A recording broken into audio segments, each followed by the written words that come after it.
Welcome back, everyone. My name is Adam, Rusmin. Hello. Victor. Hi, everyone. We're going to do a quick roundtable today because Frasers Centrepoint Trust, there's a REIT, right? Yeah. Basically, they announced that they're going to acquire the South Wing of Northpoint. Okay, so Northpoint is this mega mall in Yishun. And some of you may not know that they don't actually own the whole mall. They own the North Wing. Now they're going to acquire the South Wing, which will allow them to own the entire mall 100%.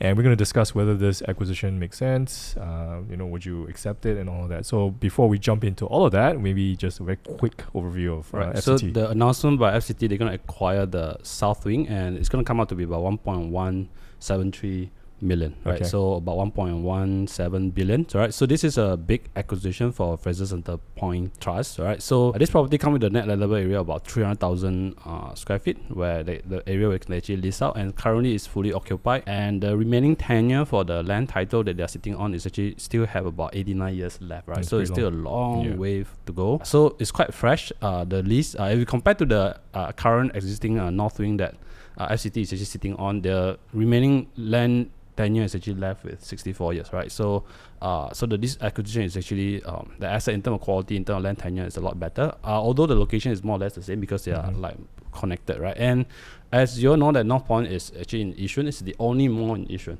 right? So that's the reason why I think Frasers Centrepoint Trust wanted to acquire it. It's very prime, and I think every year they clock about 59 and million. Yishun is a big neighborhood, It's a lot of people there. 200,000 people living in Yishun, and a lot of funny things always happen there.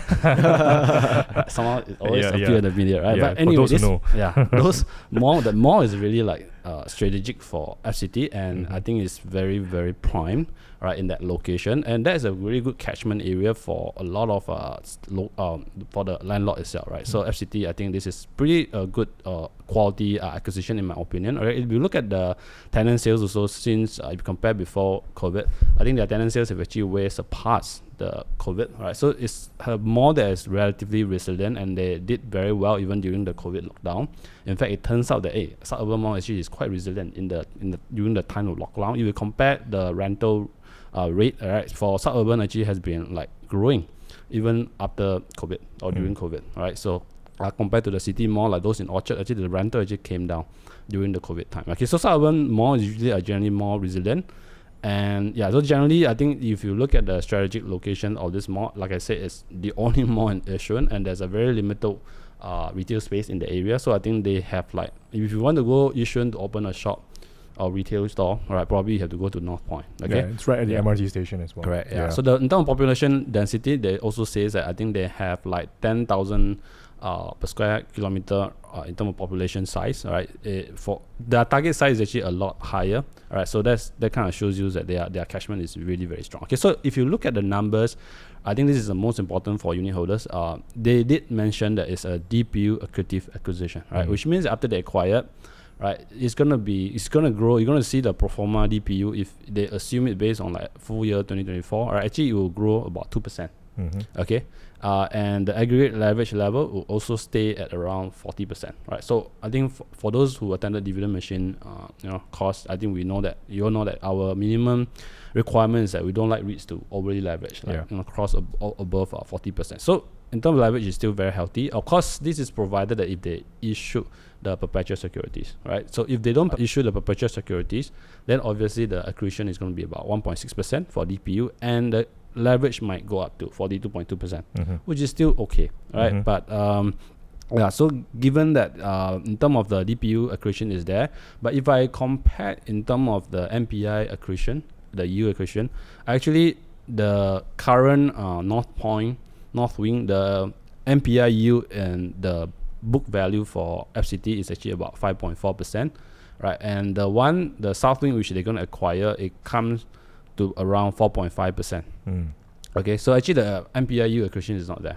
Okay, largely probably because this mall is a lot newer, and the tenure is a lot it's longer, 89 years versus the remaining 64 years, right, for the current North Wing asset itself. Okay, so this property, I think in the nutshell, the acquisition, if you are the existing unit holders of FCT, it's a pretty good acquisition. So you mentioned that they could potentially fund this using perpetual securities, yes, which possibly isn't your favorite way to fund it. In actually, from the risk manager point of view, it's a better way to fund it because they don't have like timeline to pay back. Yeah, so in theory it doesn't increase the leverage, but actually it's kind of like correct. Yeah, because under the gearing ratio, the way they calculate the perpetual securities is not inside because it's actually parked under like equity, correct. Right? Because there's no timeline for them to pay back, right? And that's why it's called perpetual.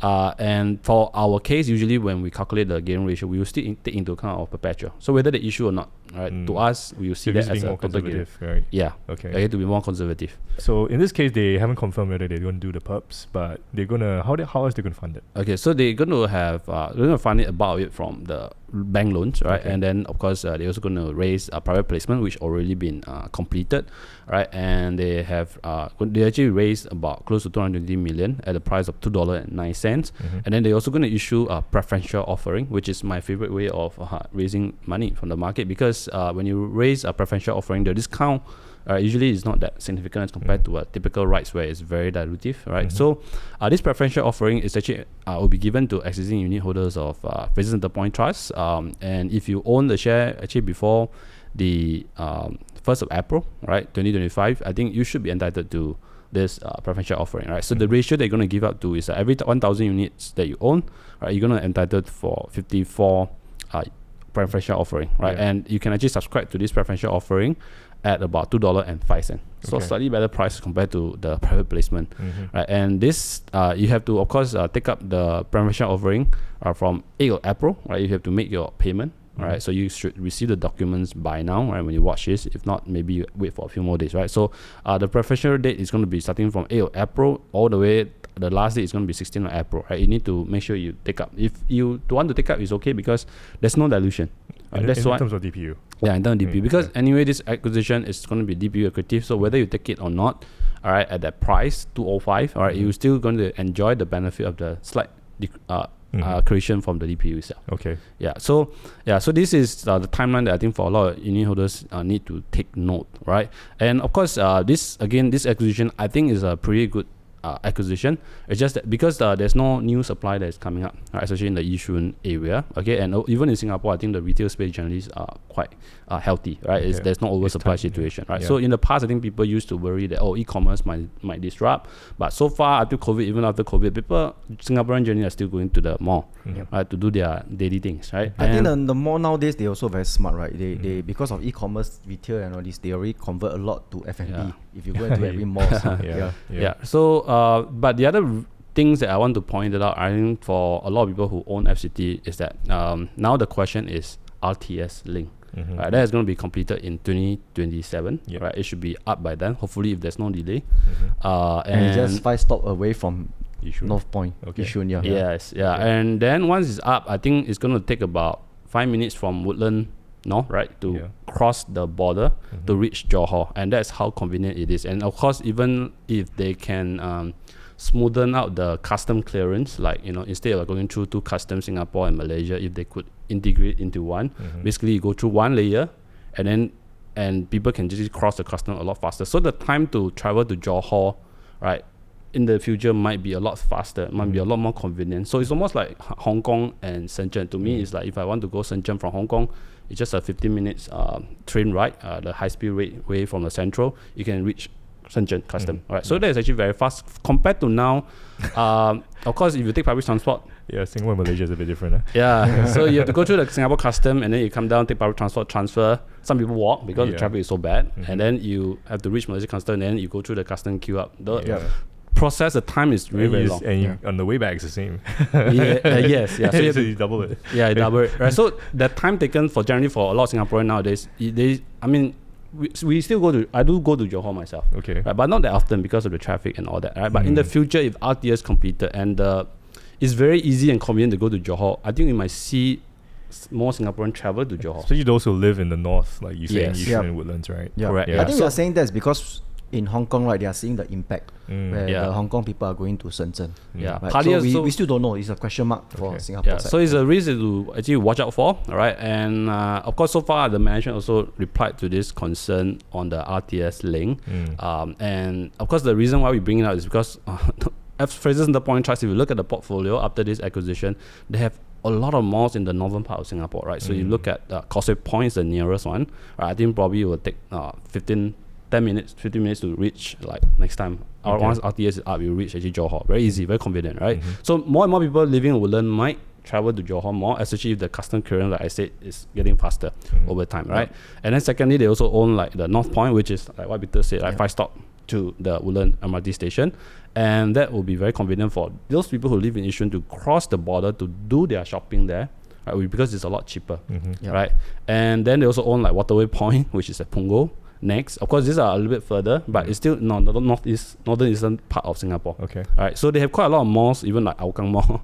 Okay. So this is something I think for existing unit holders of FCT to take note. So far, I think management have replied this concern. They are quite confident that with population growing in the northern part of Singapore, that should be able to offset if potentially there will be more people going to cross the border to do their shopping. Okay.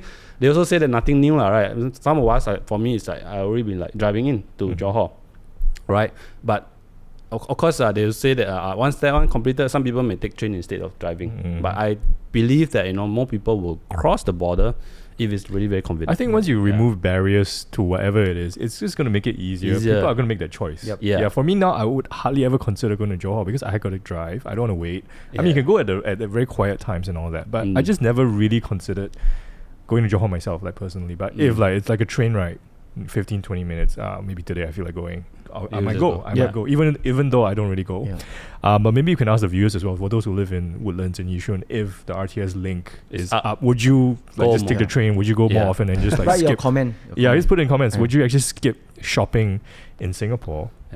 And go do your massages and your makans in Johor because it's a lot cheaper. But we also can think in another way, is that the Malaysian, they also will come to Singapore. Okay. So also do bring traffic. So when they come in, they will go around Causeway Point and maybe they'll go maybe at Northpoint. I think that would be a net negative in the sense that I think more people will be going there to shop rather than the other way around. Even though they could offset some of it actually. Because it's exactly what is experiencing in Hong Kong. A lot of Hong Kong people going to Shenzhen, and if you look at the stats that we have over here, the Hong Kong retail sales actually as of 2024 is still significantly lower as compared to 2018. That was a year before the riot level, right? Okay. And Hong Kong local outbound means Hong Kong going to the Shenzhen actually has gone up and have exceeded the pre-riot level. And as of now, I think in December alone, 10 million Hong Kongers actually traveled to Shenzhen to do their spending. All right, so that will have impact to the local retail scene in Hong Kong, and that actually a lot of retail landlord in Hong Kong actually have feel the pinch. Especially if you look at Mapletree Pan Asia, their festival walk, I think a lot of leakage, right, actually have been flowing to the Shenzhen, the people going to Shenzhen to spend. But that's what they say is they usually goes on the weekend. Weekend, right? For the Hong Kong people. So like for people who still commute and everything through Yishun, it's like a daily stop for whatever it is. I mean, if you still get foot traffic if that you're way. hungry, you just won't want to travel all the way to. But of course, the beautiful part of being a REITs manager is that if they have some tenants, let's say like hair salon being affected, if Singaporean next time in the future they can go to, let's say, Johor to cut their hair once a month, right? Because it's so convenient. Yes, correct. They can change the tenancy mix in the mall because they fully own that particular mall, right? So that's the beauty of it, right? And because this is what we are seeing in Hong Kong, right? So it's not static, so they can always change the tenancy mix, or whoever tenants are affected by people who are going to Johor and spend, they kick them out, they change to those tenants that they think is going to do well. People will still stay in Singapore to shop. So that should help the offset. So it will not be like a cliff that I would see like 2027, 2028, the year or tenant sales will start to drop like 30%, 50%. No, it'll probably be a single digit drop, depending on how popular this thing is, because the media will start to show, wow, so convenient, and then people will start to follow. We're counting on you, Malaysia, to please make this happen. RTS and everything. They actually suggested the Johor Malaysia, like no more hiccups. So it's something to look out for. It's not like something that it should be like keep it awake at night, but something to watch out for, right? But as a grand scheme of things, I think generally the malls are still very strong, right? So until then, 2027, I think FCT should do very well. Okay. So I mean, if you're an FCT unit holder, I think these are the risks that you need to watch out for. I mean, some people think like REITs are like super stable and everything, but these things are dynamic, and these things could change.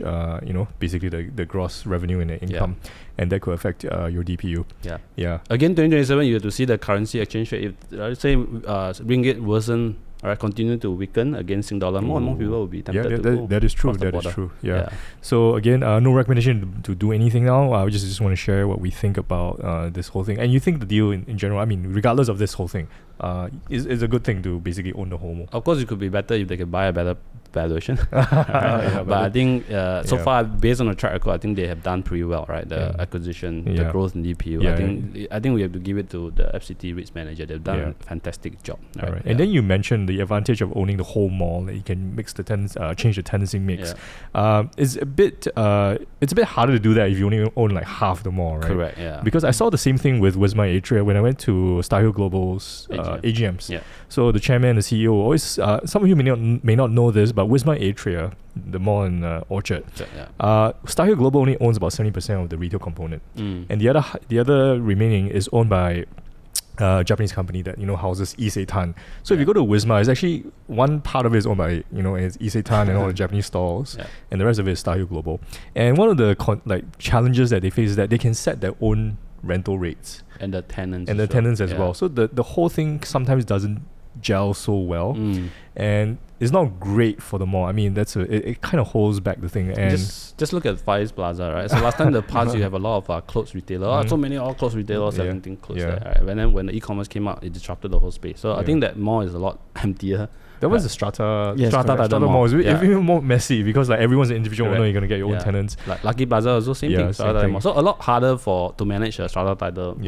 Because you don't have the clear direction. Correct. Everybody want to rent out different tenant. Right? Correct. Yeah. But so in Wisma's case, it's just two owners, but it's still a bit of a challenge. A bit of a challenge as well. So when you have full control, FCT, of course, it will be better for them to change the tenancy mix. So they have full control over it. So this is the deal that's going to do it. Yeah. All right. So you as a unit holder, this is for you. It makes sense. Whether or not you actually subscribe or not is a deal. Right? I'm not a unit holder, so FCT, but if I'm the unit holders, I'll be happy with this deal as well, right? Because it's accretive in terms of DPU, not MPIU accretive. Right? Okay, so it's really up to you if you want to take up more units through the preferential offering. You can make your own, do your due diligence and your research and whether it makes sense for you. But in general, it's a good deal. It's a decent deal. Okay, so is there anything else you want to share about this whole thing? Look forward to the RTS Link. It's 3 years away, man. But there's nothing really to do with FCT. I mean, okay, you could affect them, but you want to. I can see that you're pretty interested. If it's really convenient to really travel to Johor, I think more people will go there, right? But then, of course, Singapore government is not stupid, right? That's what they always say. Maybe we might see net positive. I don't know. Okay. All right. So we look forward to that. It's a few years away. Let's see what happens. Okay. Yep. So if that's it, my name is Adam. Rusmin. Victor. Thanks for joining us. Any questions about this? Put them in the comment section. Of course, share about your views about the RTS, how you shop as well if you live in the north of Singapore.